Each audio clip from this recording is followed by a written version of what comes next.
Hi guys, welcome back to another video. First of all, congratulations to Newcastle for ending their wait for a trophy. They certainly deserved it. You know, they were the only team that were playing well last night. And yeah, they certainly deserve to win. Congratulations to them. Liverpool, I don't know what happened last night, man. It was terrible, terrible game of football. First half, we had zero shots. In second half, we somehow scored to Federico Chiesa. The other chance that we had was, I think, the Curtis Jones shot, which was stopped by Nick Pope. Apart from that, I don't know what happened to all the players, man.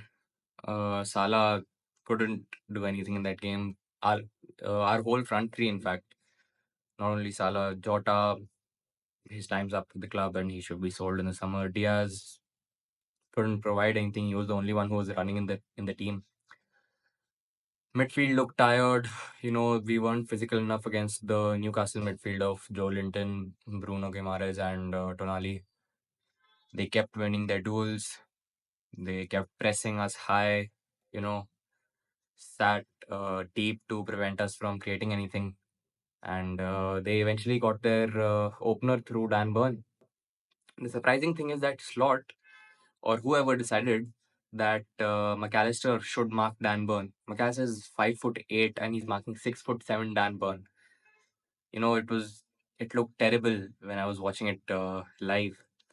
But Dan Burn scored, great finish. I didn't really expect him to score from there because he was way too out from the goal to score a header. But a brilliant finish, and that ended the first half. Second half, I think we started a decent. We had possession, tried to create something. There were a couple of crosses. Didn't happen anything though, but we did try to do something. Got saved by an Isak goal, which was offside apparently. But few minutes later, Livramento just walks through our defense to cross a ball into Jacob Murphy, who dunks over Andy Robertson once again, whose Liverpool time looks up at the moment. Robertson couldn't defend that cross coming in, lays it down to Isak, and he just has to, just shoot anywhere, and he scores at this point. Proper number nine's finish from him. They start celebrating, and I knew at that point that the game was over. We couldn't have done anything. We brought on our subs. We brought on every attacking player that we had on our bench. Elliot, Jones, Chiesa. We saw Chiesa after so long, man. That was the only positive that I think we can take from this game. That Chiesa came on and scored. What should I say, man? Liverpool have bottled it, definitely. I mean, there's no doubt about that. They came into the game as favorites. A couple of days ago, they went out of the Champions League on penalties, which was a training match for the whole team because they played for 120 minutes. But I think we had enough time to, uh, you know, prepare for this game and improve ourselves because we knew how physical and strong their midfield was. Isak has been having a great season, so we knew that he was a big threat. But Liverpool had different plans. Tactically, we weren't great. Our chances weren't up to the mark. Salah ghosted. Front three, I mean, I don't even want to talk about the front three. I mean, Van Dijk couldn't do anything. Robertson was pathetic. Kelleher, I think, had one good save, which he made of Isak. And I don't even want to talk about the goal that we scored, man. It was a lucky goal. Elliot plays a through ball to Chiesa, and Chiesa finishes it bottom corner. Good finish though, but didn't really help the team in any way.